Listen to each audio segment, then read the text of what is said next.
Hi, I'm Steven, And I'm Steve. and this is Cherry Knoll Whiskey Reviews. Today we're going to be starting our journey down the weeded bourbon trail, I suppose. The first one up is going to be from Buffalo Trace, and it is their Buffalo Trace Kosher.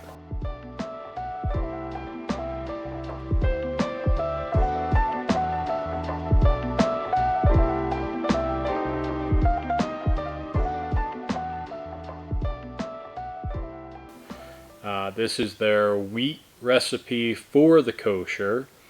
Uh, it's pretty much just a collaboration with the Chicago rabbinical, Rabbinical? rabbinical, and Whoever those people are. yeah. So it's just a collaboration with them. I think it's still using the same recipe that goes into like Weller or any of their other weeded products. So it should be essentially the same as Weller, and we'll give this one a try, and then hopefully as we start going through the Weller lineup, we'll be able to say, okay, well, this is what is closest to the kosher recipe, I suppose. Yeah, I'm curious to compare the kosher to the Weller and see kind of how similar Right. it actually is. Where Because I'd things imagine land. it's quite similar. Yeah, like I say, I think it's literally just a rebranded and slightly altered handling Yeah. of the exact same recipe. Yep. I get a glass.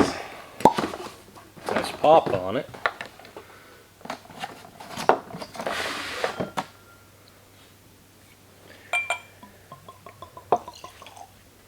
So, with this being a weeded bourbon, essentially the second highest grain content is going to be wheat. So you still So it's end still up, corn.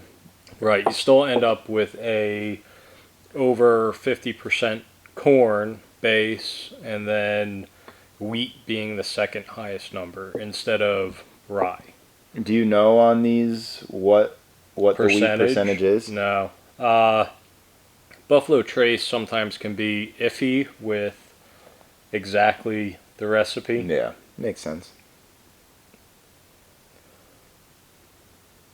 Very smooth and sweet. It smells like Buffalo Trace. It does. It smells a lot like regular Buffalo Trace. A little bit sweeter though. A little Yeah, bit more I can see that. red berry floral. Definitely floral. Yeah, floral for sure. But behind the red berries, you got the caramels, like you typically do with Buffalo Trace. You get a little bit of like a. It's not like a it's not like a gin juniper, but it's like a little subtle juniper piney kind of. A little bit of pine. Little bit. Yeah, kind of the back end when Yeah. you start getting into like the grain notes. Yep. So this is 47% alcohol or a 94 proof. Oh, you're so good at math. I know, right? So quick. It says hints of fruit and vanilla. Yeah, I could see that. Yeah, red berries with caramel vanilla. I'm not really getting much vanilla. Definitely fruit. Definitely the berries. But now I'm getting more of like an eggnog spice kind of Christmas spice type thing. Christmas spice, all Yeah, a those little bit. kind of nutmeg and cinnamon. Yep. Nutmeg was like super strong for a little bit. I wonder if that's got something to do with how long it's aged. How long is it aged? Don't know. Don't say. A certain amount of years. Right. All right. Ready to get into it? I am. See what it actually tastes like?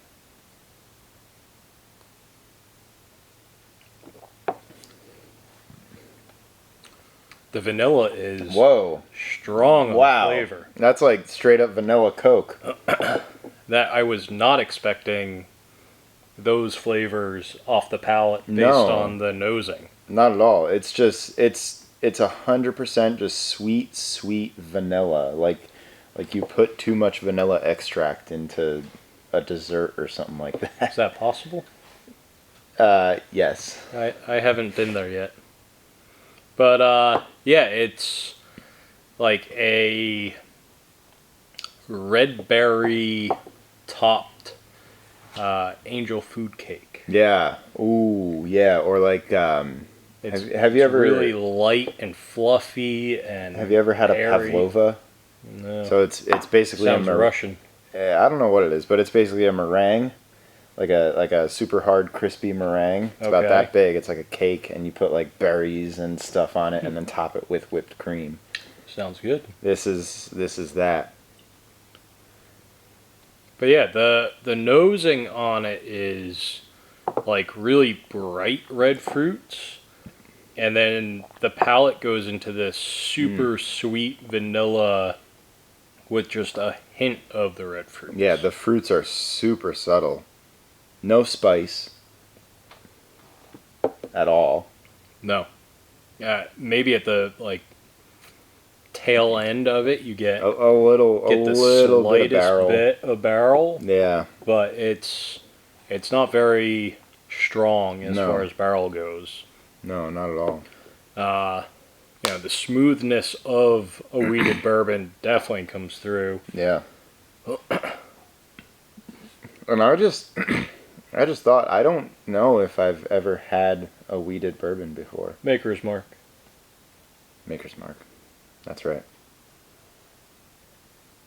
So aside from Maker's Mark, I don't think I've ever had any other wheated bourbon. Yeah, I'm trying to think of other wheated bourbons I might have shared with you, and Yeah. none are. Legacy. Larceny. Larceny? Which Not is not here out somewhere? here. Oh. Yeah. But I know you've tried that. Yeah. But this is incredible. Yeah, this is an excellent wheated bourbon. I think this is also solidifying the fact that I just like the lower percentages.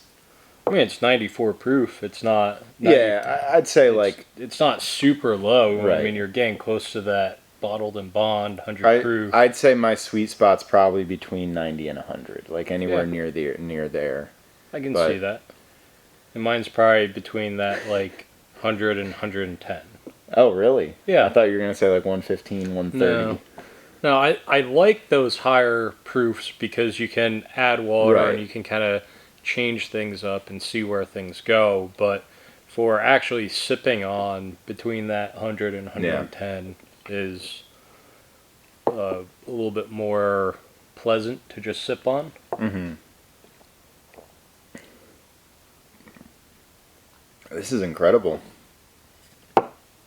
Well, I can say that I'm very pleased.